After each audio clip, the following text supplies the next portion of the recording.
Assalamualaikum warahmatullahi wabarakatuh. Perkenalkan, kami dari kelompok 4 yang beranggotakan saya Dwi Ramti, NPM 207006029, lalu ada Ai Wulan Widiawati dengan NPM 207006023, kemudian ada Novika dengan NPM 207006025, dan yang terakhir ada Rofi Ihsan Mutaki dengan NPM 207006031. Di sini kami akan mempresentasikan tugas besar kecerdasan buatan dengan topik bahasa pemrograman Prolog, di mana kita mengambil implementasi studi kasus silsilah keluarga. Yang pertama, kita dapat melakukan download dan instalasi software, di mana di sini kami menggunakan SWI Prolog sebagai software untuk bahasa pemrograman Prolog. Dan kita dapat mendownload software ini pada link berikut. Setelah kita masuk ke link tersebut, kita akan disuguhkan dengan tampilan sebagai berikut, dan kita dapat mengeklik bagian download. Lanjut, kita akan berada pada pilihan seperti pada gambar. Kita dapat mengeklik bagian SWI Prolog dan akan muncul tampilan seperti ini. Kemudian kita lanjut, klik bagian SWI Prolog 8.4.3 for Microsoft Windows dengan 64 bit. Itu dapat disesuaikan dengan kapasitas laptop kalian masing-masing. Selanjutnya, kita klik download dan tunggu hingga proses download selesai. Lalu lanjut ke instalasi. Setelah selesai di-download, kita install SWI Prolog dengan mengklik next. Kemudian akan tampil seperti berikut, klik next lagi. Lanjut, kita pilih di mana file ini akan disimpan, misalnya di C. Lalu klik next dan next lagi. Kemudian klik install untuk menginstal aplikasinya. Setelah itu, kita tunggu beberapa saat hingga proses instalasinya selesai. Setelah selesai, kita dapat mengklik finish. Kemudian, setelah selesai instalasi, kita dapat membuka aplikasi SWI Prolog ini dengan tampilan sebagai berikut. Lingkungan kerja tools. Prolog adalah bahasa pemrograman logika, disebut juga sebagai bahasa non-prosedural. Bahasa pemrograman Prolog diambil dari bahasa Prancis, yaitu Programmatique on en Logis atau pemrograman logika. Bahasa ini dibuat oleh Alain dan Robert sekitar tahun 1972 dalam upaya menciptakan bahasa pemrograman yang pernyataan logika alih-alih rangkaian perintah untuk dijalankan komputer. Prolog populer di Eropa untuk aplikasi artificial intelligence. Aplikasi Prolog, sistem pakar, program menggunakan teknik pengambilan kesimpulan dari data-data yang didapat, layaknya seorang ahli. Contoh dalam mendiagnosis penyakit. Pengolahan bahasa alami. Program dibuat agar pemakai dapat berkomunikasi dengan komputer dalam bahasa manusia sehari-hari, layaknya penerjemah. Robotik. Prolog digunakan untuk mengolah data masukan yang berasal dari sensor dan mengambil keputusan untuk menentukan gerakan yang harus dilakukan. Lanjut pada bagian ketiga mengenai persoalan kasus dan cara menyelesaikan. Dari pohon keluarga tersebut, tuliskan sebuah program dalam bahasa Prolog yang menyatakan predikat anak terdiri dari perempuan dan laki-laki. Kemudian dari predikat ini, buatlah relasi orang tua, saudara laki-laki, saudara perempuan, paman, bibi, kakek, dan nenek. Untuk menyelesaikan kasus tersebut dapat dilakukan dengan menggunakan aplikasi Prolog. Pertama-tama, buat terlebih dahulu program sintaksnya yang terdapat fakta dan rules-nya. Untuk pengujiannya, jalankan program dengan membuka file yang tadi dibuat tersebut. Pertama, lakukan pengujian dengan mencari siapa saja anak dari Anto. Maka akan muncul anaknya 3, yaitu Ita, Budi, dan Anti. Ketika menuliskan anak Wati, maka outputnya sama karena Wati nikah dengan Anto. Kemudian mencari orang tuanya Andi, maka akan menampilkan Ida dan Rudi. Mencari ayah dan ibu dari Budi, hasilnya Anto dan Wati. Kemudian mencari saudara laki-laki dari Ida, yaitu hasilnya menampilkan Budi. Untuk saudara perempuan dari Andi adalah Rita. Kemudian, jika mencari saudara perempuan dari Dina, menampilkan false, karena Dina tidak memiliki saudara. Selanjutnya, mencari pamannya Hadi, yaitu hanya ada Budi saja.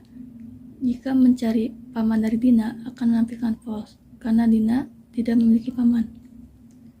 Selanjutnya, untuk mencari bibi dari Dina yaitu menampilkan Ita dan Ida. Jika paman dari Andi adalah Budi, karena Andi itu anaknya dari Ida. Sedangkan Ida saudara dari Budi. Kemudian setelah mencari paman, selanjutnya mencari kakek. Kakek dari Andi itu adalah Anto. Anto mempunyai anak yaitu Budi dan Ida. Ida nikah dengan Rudi dan mempunyai anak laki-laki yaitu Adi. Ketika mencari kakek Rita, hasilnya pun sama, yaitu Anto. Kemudian jika mencari nenek Andi adalah Wati, begitupun jika mencari neneknya Andi, hasilnya sama, yaitu Wati, karena masih dalam satu turunan dengan nenek Rita. Pada kode query prolognya, ditulis fakta-faktanya, kemudian direpresentasikan. Pada bagian ini, saya akan menjelaskan bagian flowchart dan demo implementasi program. Yang pertama, menjelaskan flowchart. Flowchart secara umum berfungsi untuk menyederhanakan prosedur ataupun rangkaian proses logika. Langsung saja kita akan membahas pada flowchart yang sudah dibuat kelompok kami. Nah, ini merupakan flowchart yang sudah dibuat yang menggambarkan tentang proses implementasi pada studi kasus silsilah keluarga. Pada bagian pertama yaitu mulai, kemudian program akan memerintahkan untuk menginputkan nama ibu ataupun ayah untuk menentukan siapa saja anak dari ayah ataupun ibu ini. Kemudian setelah memasukkan input nama dan nama ayah maupun ibu, maka program akan memproses menentukan anak tersebut. Dan apabila hasilnya benar, maka program akan menampilkan hasilnya. Dan apabila tidak, maka program akan mengulangi untuk menginputkan ulang nama ibu maupun ayahnya. Setelah itu, program akan secara langsung untuk menentukan orang tua dari anak yang akan diinputkan namanya. Yang proses pertama yaitu menginputkan nama anak, kemudian program akan menentukan siapakah ayah atau ibu dari nama anak yang sudah diinputkan ini. Kemudian program akan menampilkan hasilnya apabila benar dan akan mengulangi untuk menginputkan nama apabila data tersebut tidak ada. Setelah melakukan proses ini, maka langkah selanjutnya program akan meminta kembali apa yang akan dicari. Nah, yang akan dicari yaitu untuk menentukan saudara laki-laki ataupun perempuan. Dengan langkah pertama yaitu memasukkan atau menginput nama saudaranya. Kemudian program akan menentukan, kemudian hasilnya akan ditampilkan apabila benar dan akan mengulangi untuk penginputan nama atau penginputan nama apabila data tersebut tidak ada. Pada bagian ini merupakan proses menentukan paman atau bibi dengan langkah pertama yaitu memasukkan nama keponakan, kemudian program akan memproses, dan apabila datanya benar maka akan menampilkan hasilnya, dan apabila tidak ada maka program akan mengulangi untuk proses penginputan nama. Dan selanjutnya program juga dapat menentukan kakek atau nenek dengan langkah pertama, yaitu memasukkan nama anak, kemudian program akan memproses. Apabila datanya ada maka akan ditampilkan hasilnya, dan apabila tidak ada maka akan mengulanginya seperti langkah yang sebelumnya, yaitu menginputkan nama anak. Nah, dan di sini bagian proses pada flowchart sudah selesai.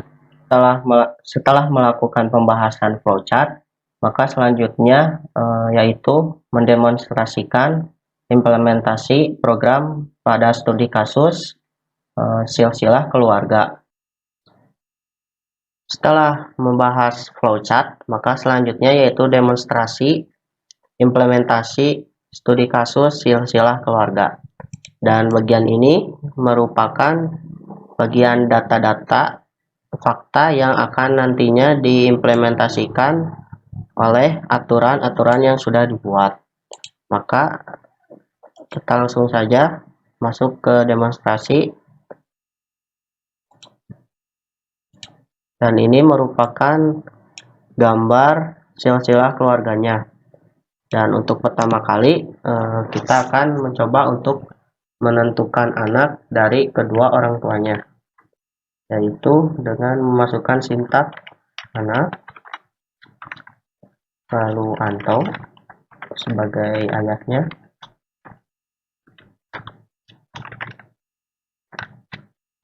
dan anaknya Ita, kemudian Budi dan Ida.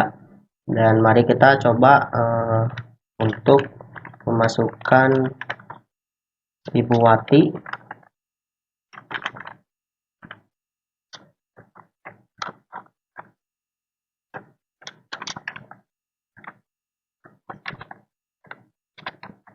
Budi, Ita, dan Ida. Nah, hasilnya sama seperti yang Anto. Kemudian kita menentukan orang tuanya berdasarkan nama anaknya. Mari kita coba. Misalkan orang tuanya Hadi itu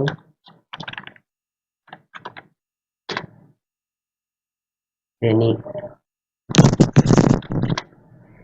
Nah, hasil pencarian orang tua Hadi yaitu Denny. Dapat dilihat di sini bahwa orang tua Denny yaitu maksudnya orang tua Hadi yaitu Denny. Lalu kemudian menentukan ayah dan ibunya. Mari kita coba. Ayah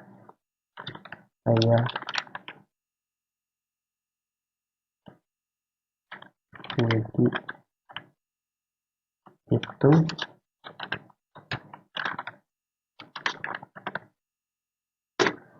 nah, di sini bisa dilihat ayah Budi yaitu Anto. Nah, di sini sudah sesuai ya. Misalkan ini Budi itu anak dari Anto. Mari kita coba mencari ibunya. Ibu Budi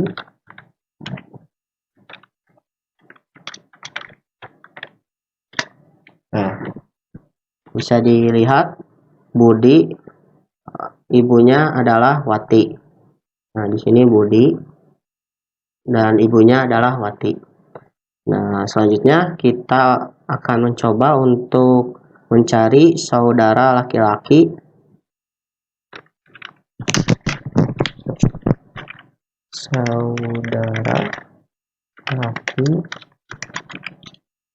Rita.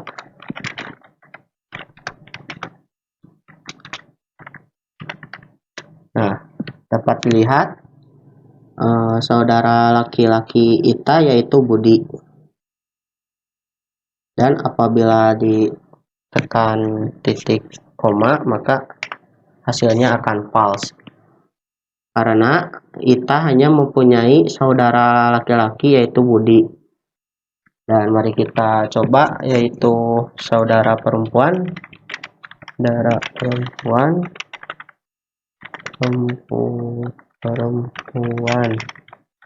dari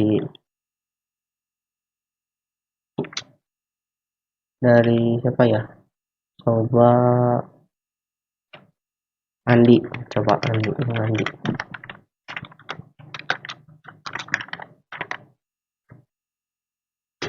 Nah, dari hasil ini saudara perempuan Andi yaitu Rita. Nah, di sini Andi dan saudaranya itu adalah Rita. Dan kemudian untuk menentukan paman ataupun bibi dapat dilihat pada sintak ini. Akan pamannya Hadi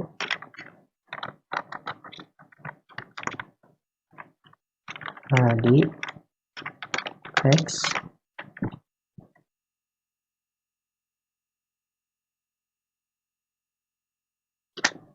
yaitu Budi. Nah, dapat dilihat paman Hadi itu adalah Budi. Kemudian kita coba untuk bibi.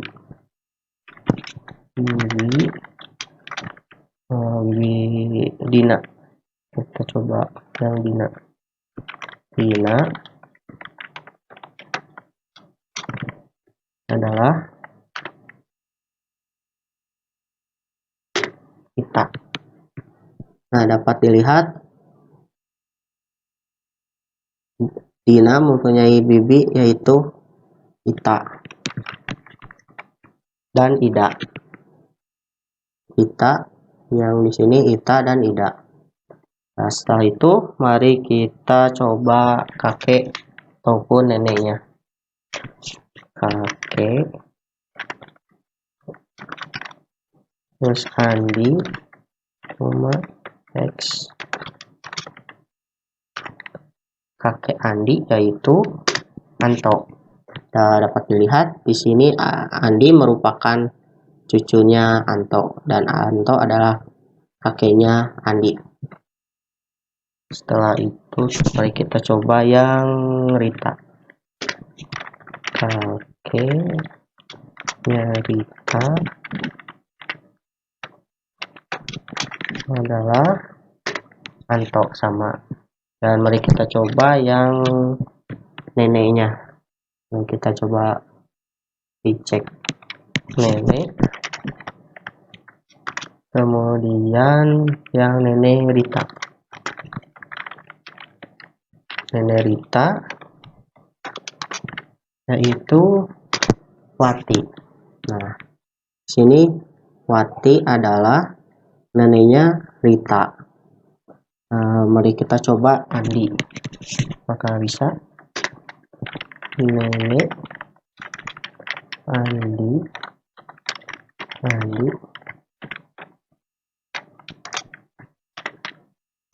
Wati sama. Nah, di sini dapat dilihat Andi mempunyai nenek yaitu Wati. Sekian dari demonstrasi kami. Jadi sekian dari pembahasan kelompok kami. Jadi kesimpulannya, prolog merupakan salah satu bahasa pemrograman dengan paradigma logik atau deklaratif. Jadi pada prolog mempunyai data-data fakta atau objek dan aturan yang akan mencari jawaban yang benar dan sesuai. Jadi semakin banyak data fakta atau objek, maka program kecerdasan itu pun akan semakin cerdas. Sekian, mohon maaf apabila terdapat salah kata atau kekurangan pada pembahasan ini. Terima kasih. Assalamualaikum warahmatullahi wabarakatuh.